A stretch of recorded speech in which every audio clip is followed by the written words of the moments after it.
Hi, so today I want to talk about motivation. So I've heard of a lot of people struggling with this at the moment, including myself, not only with university, but with just day-to-day life, school, work. So I thought I would come on here and give some of my tips for staying motivated during this lockdown and just in general, to be honest. So I did a poll on my Instagram asking people what they do to motivate themselves. And the most common thing for people to do is to go and actually exercise.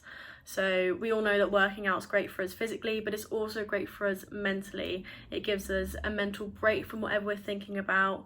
It relieves stress. I know for me, I personally use it to relieve stress. And it also releases serotonin, which makes us feel happy.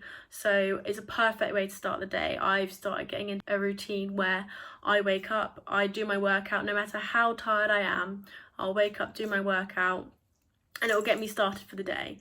I'll have my breakfast and then I'm ready, I'm up, I'm awake. Whereas I find if I don't do that in the morning, I tend to want to have a nap during the day. I'm not as motivated, it takes me longer to get out of bed. It'll be like nearly midday on some days where I don't until I get out of bed, basically. So yeah, working out is just great, not only physically but mentally. The second one that came up loads, which I also do myself, is going on walks. Whether you have a dog, someone to go with, or even just by yourself, it's just great to get outside. Fresh air is just great for you. I mean, we all know that. Going to new areas, obviously we're kind of restricted with lockdown, but most people have a park nearby that they can go around, just go sit on a bench, get that fresh air. It's good for you, it'll make you feel better. And again, it's another mental break for you from doing work, and it'll help sort of restart. So when you come back, you'll be more motivated to do your work as you've had that break. Gives you just something else to do, really. It breaks up your day as well, which is something that's really important, which kind of leads on to my next one, which is keeping a routine. So working out and going on daily walks can be part of it.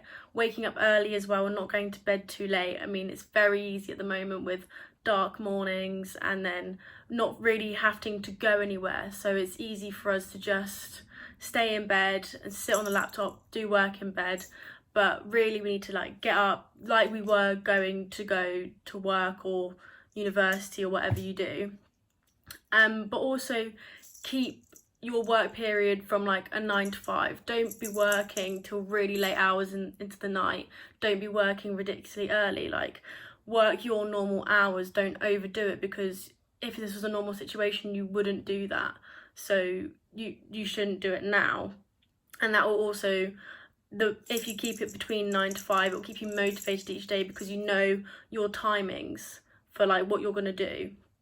So you wake up at, I don't know, 8, then you do your workout, you have your breakfast, then you sit down, you do some work. Also have breaks in between. Maybe do half an hour of work, have a 5-minute break.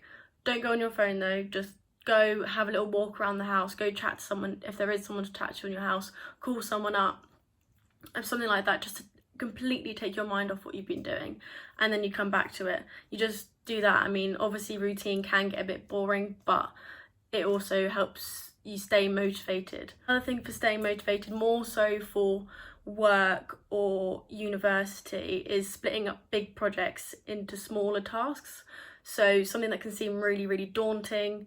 I don't know, for me personally, I've got to make a whole fashion collection for my final major project. So obviously I don't go, okay, well I've got to make a collection. I split that down into separate tasks. So I've got to design my garments, and then I've got to sew my garments and figure out how to pattern cut them.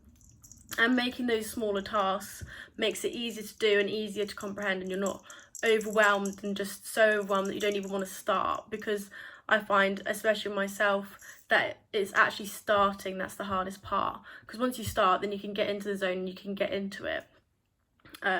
So making something less daunting is a great way to help stay motivated. It's also important to remember to give yourself rewards.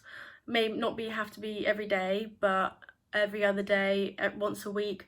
Whether it's watch a Netflix movie, give yourself some chocolate, have a bath, I don't know, whatever you enjoy. Even going on a walk. I mean, I love going on walks, so if I could spend half a day going out on a walk, going somewhere new, that's my treat for me. And also giving yourself little motivational notes and like just positive notes to keep you in a good frame of mind, because if you're in a good frame of mind, then you're going to be more motivated, you're going to be more creative, more willing to do things, which is really, really important. And giving yourself little post-it notes and stuff reminds you why you want to stay motivated, and just it's a little cheer up. It seems a bit silly, but it's something different and nice to do for yourself. And finally is stay in contact with people. Obviously, if you're living by yourself during this time, it's really, really hard. Call people up. You can maybe meet them in person, but obviously social distance. Just keep in contact with people, friends, family. You can. So for me personally, I'm so used to in uni having people around me while we're working, and then we get ideas off each other. So maybe even creating a call with your colleagues or your uni mates to help with creativity and motivation. You can talk about what you've been doing and stuff. And then or you can literally just have a chat about anything, just to take your mind off it. But it's really important, especially in these times, to stay in contact with people, because at the end of the day, there isn't much else to do. Thank you for watching. That was my motivational tips video, and I'm hoping to have some more videos like this soon. Bye.